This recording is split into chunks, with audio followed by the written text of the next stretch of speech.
חדירה של מחבלים בסדרות ופה ופה, אבל ברוך השם למנוע מתושבים להגיע לאזור הזה.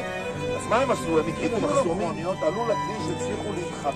הם הגיעו לפה ב-10-10 הם גמרו פה את העבודה.